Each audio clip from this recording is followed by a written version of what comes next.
evidence of facts that took my girl from on false allegations, and they were unsubstantiated and continued to this day and just expanded upon by facts.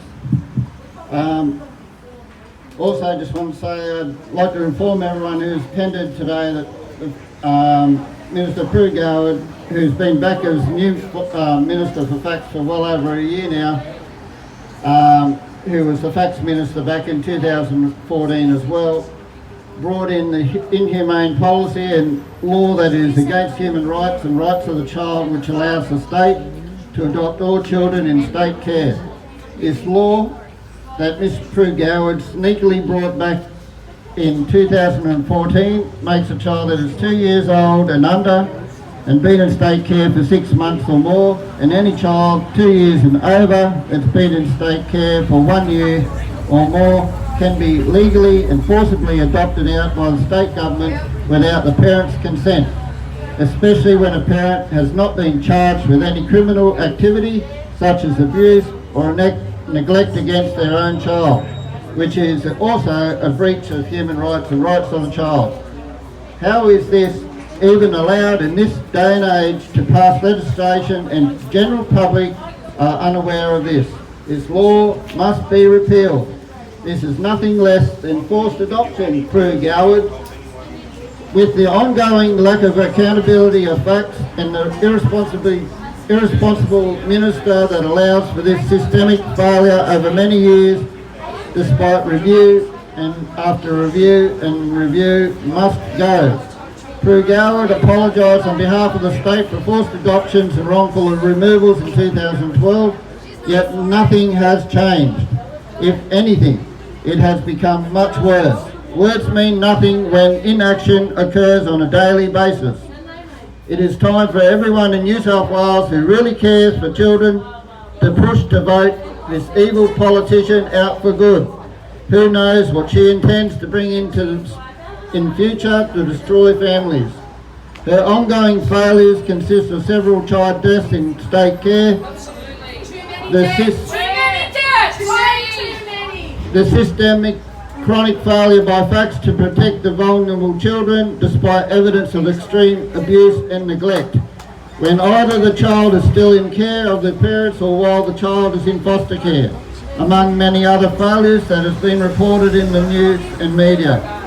Facts still have been not held to account for its ongoing failures, and one must ask, when is this going to happen? No one is being held accountable, not even Prue Goward. Taking children from loving homes who weren't in danger but were taken anyway because of lies and fabricated reports, which is a crime in itself. This is outrageous and shows the incompetence in the entire facts government and departments. Do your job and save children's lives. Instead, they waste resources on taking children and placing them in harm's way, then covering up what goes behind doors. There needs to be an urgent change, and lots of these people need to lose their jobs and be held accountable for their actions, especially Prue Goward.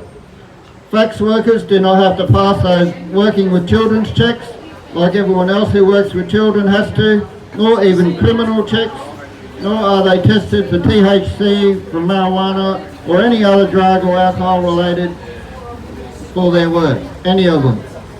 They can have criminal records, be discharged bankrupts, drug users, etc., but that seems to be okay for facts. Well, it's not okay, and change must happen now. In November 2016, the David Tune report into the New South Wales out-of-home care system was damning. It found the system is not client-centred, not evidence-based, is crisis-driven and designed around programs and service models instead of the needs of vulnerable families. A complete failure. Facts oversees the out-of-home care system in New South Wales. Forced adoption and foster care is child abuse. Adoption is by law supposed to be the last resort when nothing else will do. Adoption is for orphans, not for children that still have family that want and need them. needlessly tearing families apart has to stop. We the people demand forced adoption and foster care to be abolished, along with the risk of future emotional harm. We further demand an independent investigation into the forced adoption and long-term foster care, and we should have an independent body to take up our complaints, no matter who we complain to. We are only referred to the people we are complaining about to investigate themselves. Example of what is currently happening within the child protection system are needlessly tearing families apart in favour of adoption when there is perfectly good and adequate options within family grandparents, aunts, uncles and other siblings. The use of forced adoption to meet government targets, the actual abuse of our children by social services, abuse of sibling and families and human rights, including rights by law, the use of lies, false reports, changed reports, perjury and assumptions without any foundation made legal in child care law, courts, family alienation to the case, family alienation to the child, refusal to be granted the right to appeal when vital evidence has been omitted from the case, unregistered social workers acting without reasonable warning or investigations, the conflict of interest of social workers or ex-social workers, judges and MPs having links to adoption and foster agencies, as in Deborah Lee Furness, Bernardo's and Prue Goward, the refusal by the Minister of the State Department to investigate contested cases that contain perjury or false or flawed evidence, and her links to adoption agencies and NGOs creating a possible conflict of interest. A right of appeal should be an automatic right when evidence is left out of any case, which never happens. It's always, you have to pay thousands, tens of thousands of dollars to get a decent lawyer to even fight them.